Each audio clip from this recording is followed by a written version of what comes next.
Well met summoners, this is Act 2 of Jhin's Lore. If you haven't watched Act 1, I highly recommend you to click your screen right now. And now, I give to you Carter Jhin, the Virtuoso, Act 2. Enjoy. The gun in his hand was simply a tool, but a perfectly crafted one. Gold type was inlaid into the blackish green metal. It spelled the smith's name. This detail spoke of the creator's pride and confidence. It was not a Patonian weapon, those graudy things that attempted to function with a minuscule amount of magic available in those lands. This gun was made by a true forge master. Magic pulsed from its bronze, Ionian heart. He wiped the gun stocks a fourth time. He couldn't be sure it was clean until he had wiped it down 4 times. Didn't matter he hadn't used it. Didn't matter that he was only going to stow it in the back under the bed. He couldn't put it away until he was sure it was clean. And he couldn't be sure it was clean until he had wiped it down 4 times. It was getting clean though. 4 times makes it clean. It was clean, and it was wonderful. His new patron had been generous, but did the finest painter not deserve the finest brushes? The scale and precision of the new device made his previous work with blades seem insignificant by comparison. Understanding firearm mechanics had taken him weeks to study, but evolving his Kai technique from blades had taken him months. The gun held 4 shots. Each bullet had been infused with magical energy. Each bullet was as perfect as a Lazaland monk's blade. Each bullet was the pain from which his art would flow. Each bullet was a masterpiece. It didn't just cut apart the body, it rearranged it.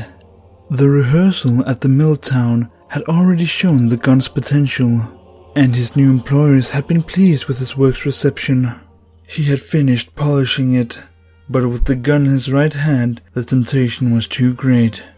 He knew he shouldn't, but he unpacked the black, ill-skinned bodysuit. He drew the fingertip of his left hand across the slick surface of the clothes. The feel of the skin's oily surface quickened his breath. He picked up the tight leather mask, then, unable to help himself, slid it over his face. It covered his right eye and mouth. It constricted his breathing and removed his depth perception.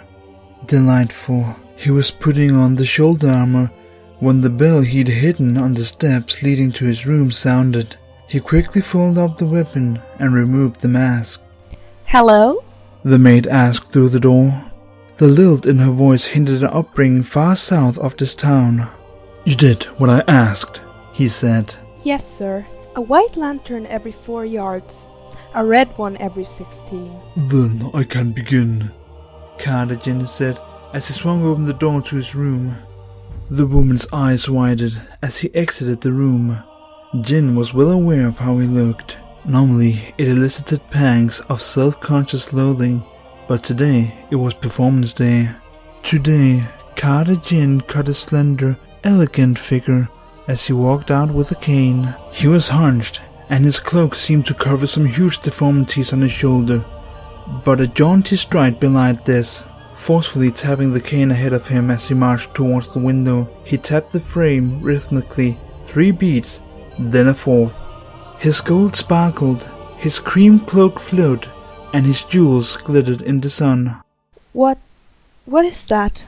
the maid asked, indicating Jin's shoulder. Jhin paused for a moment to study the woman's cherubic face. It was round and perfectly symmetrical. A dull, predictable design. Remove it and it would make a terrible mask.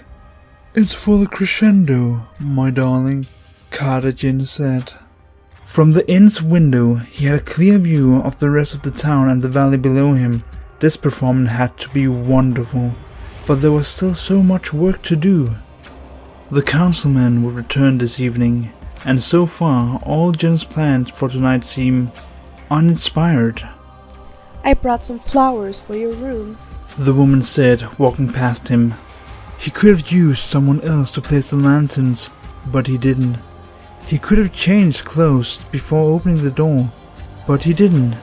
Now she has seen Carter Jhin in his finery. The inspiration he needed was so obvious now, so preordained, there was never a choice. There was no escaping the art. He would have to make this maid's face more interesting. And that's all the Jhin I have for you today. I will be releasing Act 3 and Act 4 as soon as possible. You should consider subscribing though, cause I release a minimum of one piece of content every week. You could always pass the time with some lots of League or some more lots of Lore. Thank you for watching, and now roll the outro with the same outro messages. Well met, summoners. If you enjoyed this video, please like it. Tell me in the comments what I can do better. If you want to help my channel grow, share it with your friends. And subscribe for more in the future. Thanks for watching.